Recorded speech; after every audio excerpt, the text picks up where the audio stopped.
Hello everyone and welcome to DIY Ideas. So today you can see what we have. It's a very colorful project and we do have some stripes going on. So I'm going to show you how you can do that. And you can see that we have a lot of pink, a lot of this golden shade, a little bit of brown and purple as well. So if you want to see what I used and how I did this, make sure to stay tuned. So here is our yarn. We have the Ferris wheel from Lion brand. It's one ball, one scarf. And you can see all of the colors on top. So main color I'd say is golden with pink. And then we have some others mixed in as well. We have here 3 ounces, 85 grams, 270 yards or 247 meters. Machine washable and dryable and 100% acrylic. And yeah, recommended hook size, or let's see, color pink marmalade if you want the exact same one. So you can see here why it's called marmalade. I guess it does remind of strawberry jam. And yeah, let's get started. I'm gonna pull this out from the middle. The hook that I'm using is my 6mm one, my favorite size. And it's recommended for a, let's see, 5mm one, so not that off. This way we're gonna have a bit looser result, but also a bit bigger and fluffier. So let's find the beginning.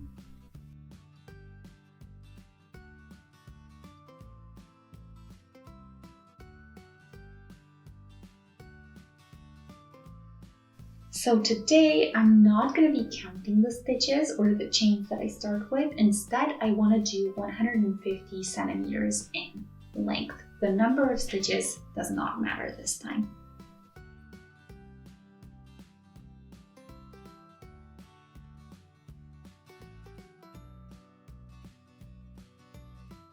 Nine and 10, you can see how lovely this works, and let's do a bit more.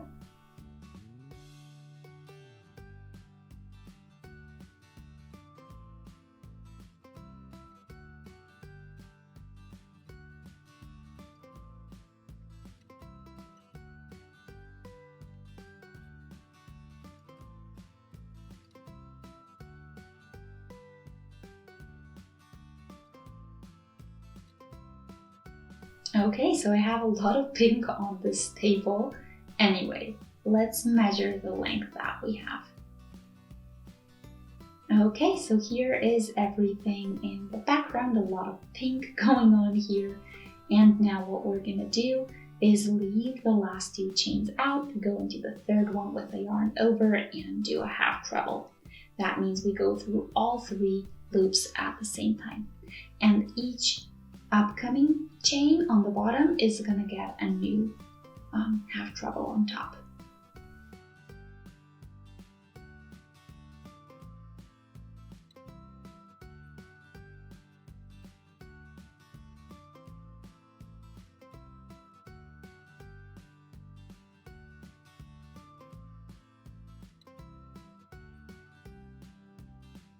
And I'll be back as soon as I finish this entire row.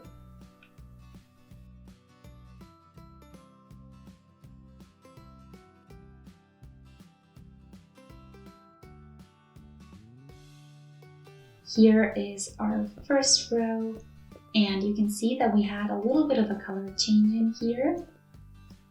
And we can actually move the measuring tape to the back. We don't need it anymore since we have the length that we want.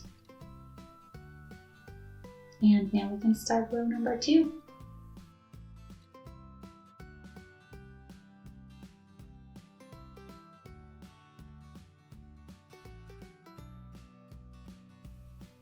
Two chains for the height, and now you can see here on top the little V's or the top of every stitch.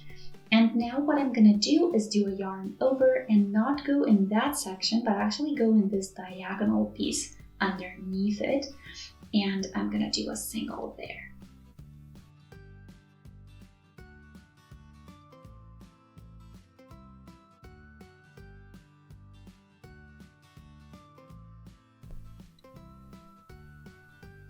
So you can always find this section on the side. And we're doing the same stitch as before, so it's always the half treble.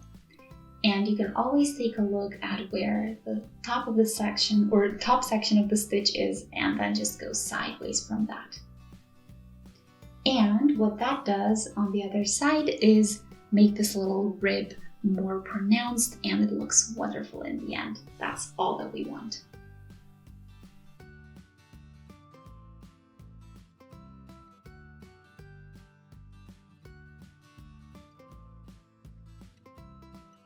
And now we have a color change incoming, so we have this brownish shade.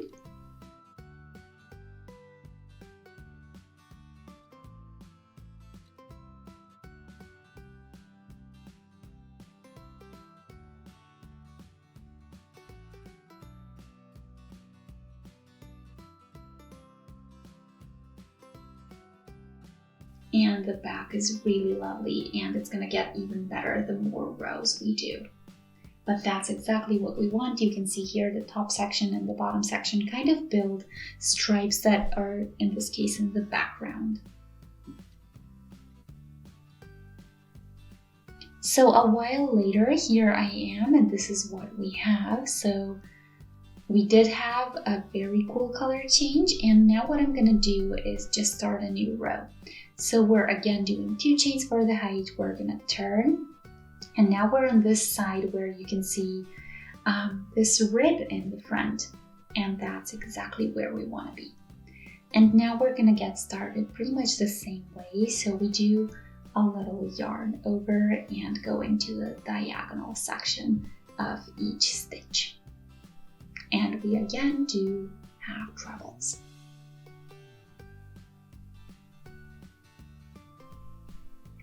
And you can see on the other side, maybe not after 2 stitches, but after a couple more, that we're gonna have the same stripe we now have in the front, building or growing on the other side.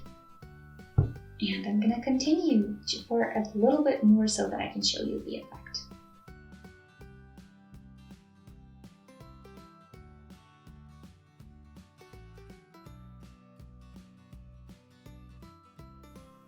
I'll be back with a little update.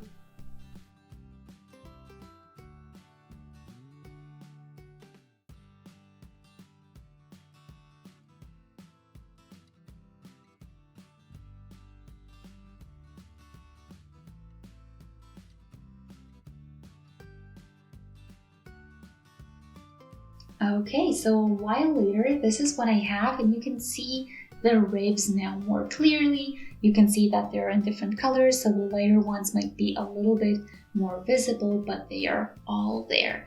And you can see them on both sides. So whichever side I turn to, this is what we have. And I love the colors. They really do play off of the pattern really well. And here is the entire scarf. So now I'm going to show you how you can finish it up. So I need this very last stitch. And when we do the last half treble, we can do 1 more chain here on top. And you can see, in my case at least, that I have quite a bit left over. And I'm going to stop here because I like the way this looks. Of course, you could do more rows or a bigger length if you'd like.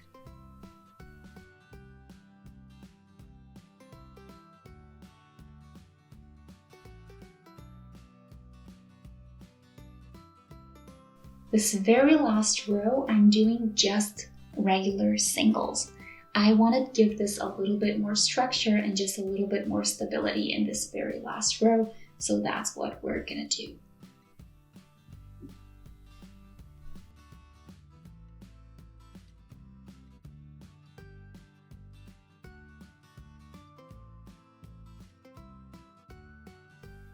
And then we have pretty much the same beginning and end, and that's exactly what we are trying to achieve. That way it looks symmetrical and it has the same amount of tightness on both ends.